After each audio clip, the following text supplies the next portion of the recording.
the wilderness. In the hill country of Ziph, Saul hunted him day after day. But God didn't let Saul find him. Verse 15, one day near Horez, David received the news that Saul was looking for him.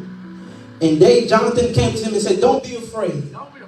He reassured David, don't be afraid. Don't be afraid. You may be seeing the presence of God.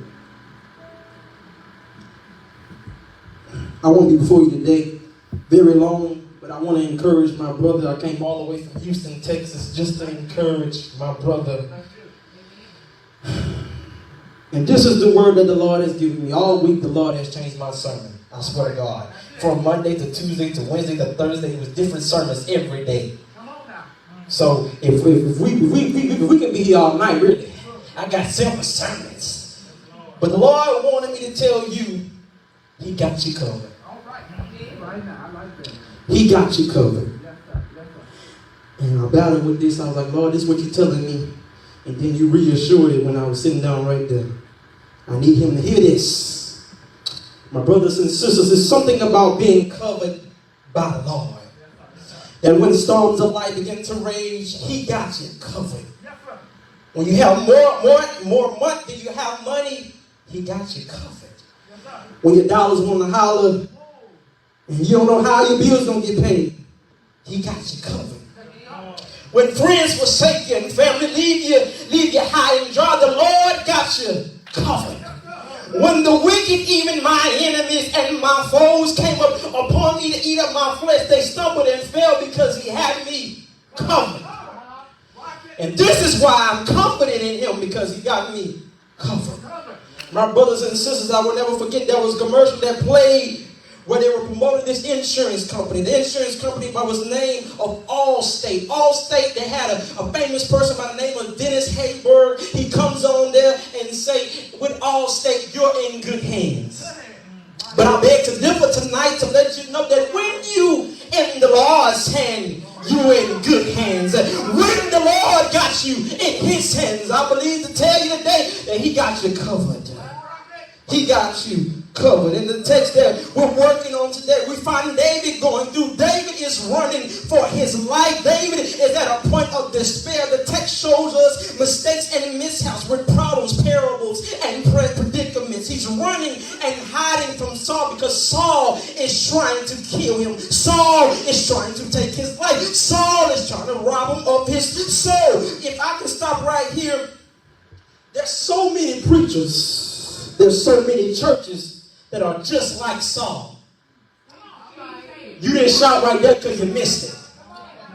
There's so many churches, so many preachers, so many prophets that are just like Saul. And this is how I know that this word was from my brother, because me and him have been having conversation about this all week, that both of our stories are somewhat similar to ministry. So many preachers told us that we weren't qualified, that we are anointed enough to play instruments, but not anointed enough to stand in the pulpit. They told us that. Oh Lord, you working, huh? And this is what God does. God, when this is what God does. I want to let you know, brother, it costs to be anointed. It costs to be anointed. When God anoints you, He'll favor you. When He anoints you, you have favor from the Lord. The truth of the matter is, some of us don't need a praise team nor a hallowing preacher to pump us up, because we know how it feels to be favored by the Lord. You want to know how you get that job but don't have the education for it? That's because you've been favored by the Lord. You want to know how you got the house when you don't know, you know dang well you ain't got the credit. It ain't because of you, it's because of favor that God given you. You want to know how you drive that car that looks so nice? It wasn't because you had the finances for it. It's because you've been favored by the Lord. Is there anybody here that can testify, I'm favored? I've been favored by the Lord. That's why I shout the way I do. That's why I holler the way I do. Because I've been favored by the Lord. And when this is what I want to tell you, that brother David didn't find favor in a palace.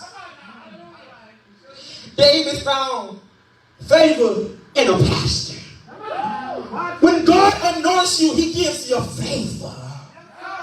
Apostle, they don't know how you're making it. They don't understand that how. They don't understand nothing that you're doing, but they don't understand that you have been favored by the Lord. They don't understand how you're doing well, but they miss the part where God formed you in the womb of your mother, and he has created you to be a prophet to the nations. He anointed you to be a prophet in a Baptist church. He anointed you to be an apostle over a Baptist church. And they don't understand how you making it, but they don't understand that the Lord anointed you. Saul was after David trying to take his life. Reason why he was after David is because you know the story. Saul slain his 1,000, but David slain his tens of thousands. That's why he's after him. And the word on the street is that David is more powerful. And I came today to encourage young David to let you know the Lord got you. See, at one point, Saul was anointed. Saul was anointed, ladies and gentlemen. But eventually, Saul was no longer anointed. He was just appointed. And there's so many preachers that are appointed, but no longer anointed. They can hoop and holler and say, one Friday, he died, but they don't tell you how. Preacher used to tell me, man, you hollering, you don't have no substance behind that. They don't have no substance. That's because they have been appointed. See, the anointed ones know they don't have it all together. But God's grace is sufficient. The anointed preacher preaches while showing his weakness. And you see, the problem with church today is that we use the pulpit for weakness protection. We use the pulpit for weakness protection. But Reverend, I want to let you know, God's anointing makes the impossible possible. Man said it was impossible for a woman to stand behind a sacred desk, but God made it possible. Man said that a man can't pastor a church without having a wife, but God made it possible. Man said, how can a young preacher preach to me when he ain't never been through nothing, but God made it possible. There's so many Sauls in today's church. They're so stuck up in their ways, traditional methods, because they are no longer anointed. You know the Sauls, they most likely go to your church, the ones that say sow a seed of harvest, and all you doing is praying for the Gucci shoes on their feet. You know the Sauls, don't you? Sauls will not only be men and women of cloth, but Sauls can also be people on your job. There's some Sauls in your work environment. There's some Sauls on your day-to-day basis. Matter of fact, you dealt with Sauls on the way here. There's some Sauls. And Apostle, I came to tell you today, stay away from Sauls. They are toxic. Apostle, the Sauls are coming. Greater faith, the Sauls are coming. I'm almost done already, y'all. But my first point I want to leave with you, brother. He'll keep you from being discovered. He'll keep you from being discovered. Right there in the text, I don't know if you missed it. Verse 14, it says, David now stayed in the stronghold of the wilderness and the hill country of Ziph. Saul hunted him day after day. Wait a minute. Scholars suggest that as David's out in the wilderness, Saul is going up one side and David is coming down the other. Ain't it crazy that when storms of life come against you, that you don't get no interruptions because the Lord knows how to cover you from certain situations? I'm just trying to tell you today, they don't understand how you keep getting church after church after church after church, but they don't know that the Lord got you. The Lord got you covered. It's right there in the text, y'all. Verse 14. God is so magnificent that he won't let Saul find David. He won't let certain preachers reach out to you because they're Saul. I'm on my point 2 already. I got one more point. I'm getting ready to go.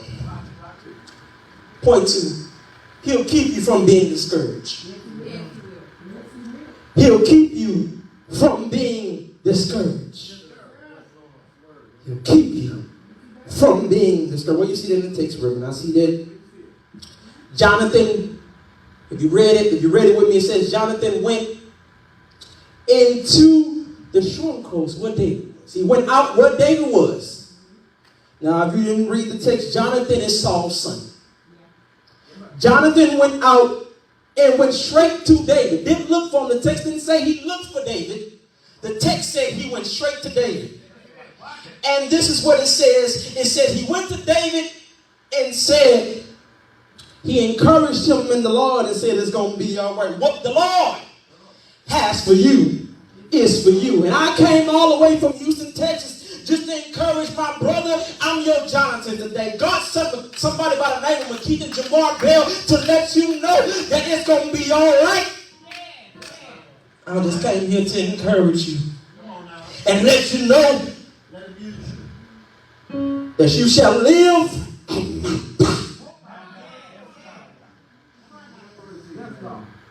I'm 1.3 every day.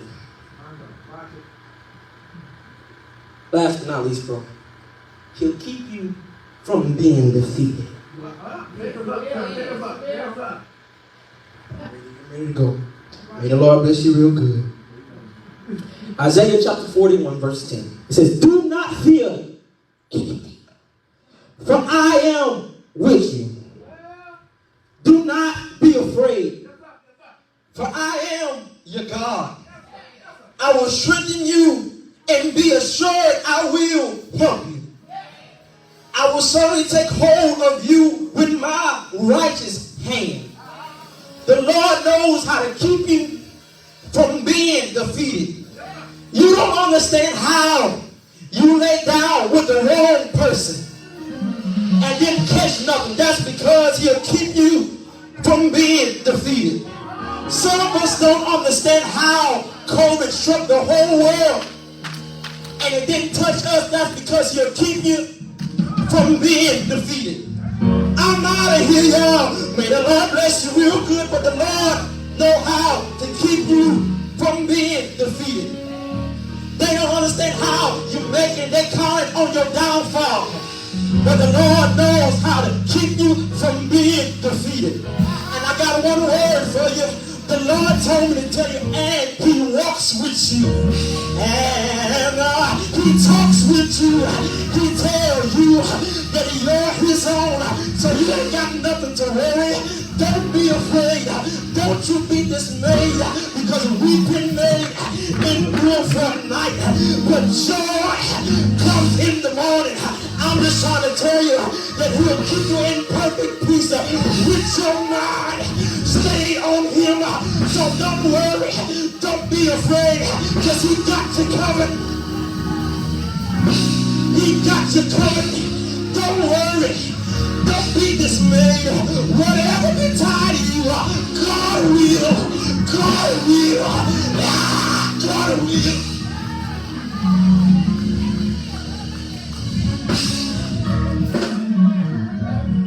I gotta get out of here, y'all. I gotta get out of here.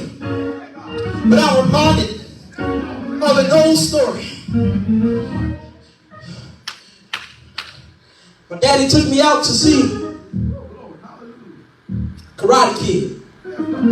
As we went out to see Karate Kid, y'all, we watching Karate Kid. The whole time, Will Smith's son is fighting. As he's fighting, he's going through so many fights. He wins some, lose some, win some. And then it came to the last fight. When he got to the last fight, he won. And so I scratched my head and said, Daddy, how did he win the fight? He said, you don't get it. His daddy, Will Smith, wrote the script. So they trying to figure out how you made it, but your daddy wrote the script. That's how he's still here. That's how he's still making it. Because because he walks with you and he talks.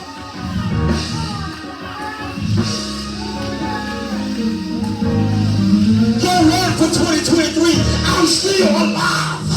I'm still alive. They counted me out, but I'm still